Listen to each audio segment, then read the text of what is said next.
Alors on part en Roumanie, au nord-est de la Roumanie, à la frontière avec l'Ukraine, dans un petit village qui s'appelle Concesti. Alors, Concesti. Concesti. Concesti, parce que Luc a des origines roumaines. Mon grand-père Il n'est pas seulement toulousain, il a des origines roumaines. Et oui, en fait voilà. Non, mais oui, mon grand-père était roumain. Donc, Concesti, ouais, je dirais Concesti. Hein, voilà. Alors c'est un petit village qui est dans une région très pauvre, très rurale de la Roumanie, et le maire, qui s'appelle Costel Nazar, ce monsieur a une idée très originale. En fait, il a été choqué par un chiffre. 24% des femmes roumaines sont victimes de violences conjugales. Donc, enfin, c'est un chiffre qui fait froid dans le dos. Il paraît qu'à l'échelon européen, c'est 22%. Donc, ça doit être à peu près la même chose en France. Voilà. Et donc, il a eu vent de ce chiffre. Et puis, par ailleurs, il avait un problème dans son village. C'était le dépeuplement, comme dans les petits villages français. Hein. Ils ont les mêmes problèmes en Roumanie. Tous les jeunes partent à la ville. L'exode rural. Exode rural. L'école allait fermer. Et il s'est dit, il y a toutes ces femmes qui sont démunies, qui ont besoin d'un refuge. Eh bien moi, je vais leur offrir un havre de paix et je vais leur offrir un logement gratuit. Donc il a fait un appel dans les médias et il a dit, voilà, dans mon petit village de Concesti, je vais accueillir les femmes qui ont besoin de se ressourcer, de prendre un nouveau départ. Et à ces femmes, je vais leur offrir donc un logement. Donc ce village va devenir une sorte d'aimant pour les femmes qui souffrent comme une petite de communauté. Maltraitance. Donc c'est une sorte de havre de paix. Béguinage. Exactement, comme une petite communauté où, alors en fait, il a racheté 10 maisons. C'était un vrai investissement, hein, ça lui a quand même coûté 100 000 euros. Mais il s'est dit, ça va faire du bien et puis en plus, ça va apporter un coup de projecteur sur mon village. Et ça, c'est son idée. Est-ce que ça a marché? C'est son idée, exactement, ça a marché. Histoire, j'imagine. Il a déjà accueilli une petite dizaine de familles, alors donc des femmes et des enfants, parce que lui, ce qui était important, c'était aussi de sauver son école, donc c'était aussi d'accueillir les enfants. Et alors parmi ces familles, il a notamment accueilli, je ne sais pas si vous la voyez bien, Claudia. Claudia qui a 36 ans, elle a 6 enfants, 3 garçons, 3 filles.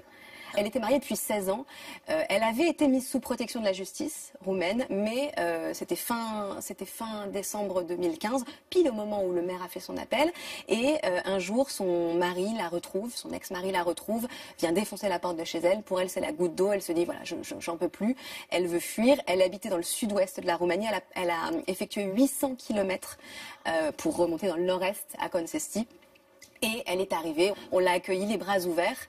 Et donc, avec ses 6 enfants qui sont maintenant scolarisés dans l'école, elle a pu redémarrer une nouvelle vie. Puis j'ai un deuxième exemple, c'est Valentina. Alors Valentina, elle a 42 ans, elle. 8 enfants. Donc c'est souvent des femmes qui sont en plus, qui ont vraiment besoin d'aide. Mais elles n'ont pas vraiment le choix, quoi. Exactement. Elles n'ont pas forcément accès à la contraception aussi. Voilà. Exactement. Encore moins de moyens d'agir. Voilà. Et donc Valentina, elle, ce sont ses enfants qui lui ont demandé de partir. Ils n'en pouvaient plus de la brutalité de leur père. Et elle s'est installée dans le village. Elle s'est installée dans le village. Alors on voit, c'est des petites maisons, voilà, comme ça, avec c'est joli. Il y a des petits jardins.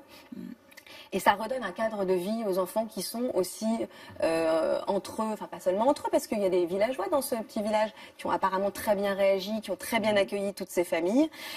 Donc ces enfants vont à l'école.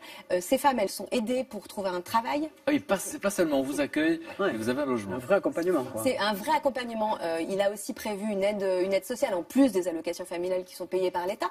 Mais donc il essaye de mettre tout en œuvre pour que ces femmes. C'est un saint, ce maire. Ouais. On va le remontrer parce que je le trouve.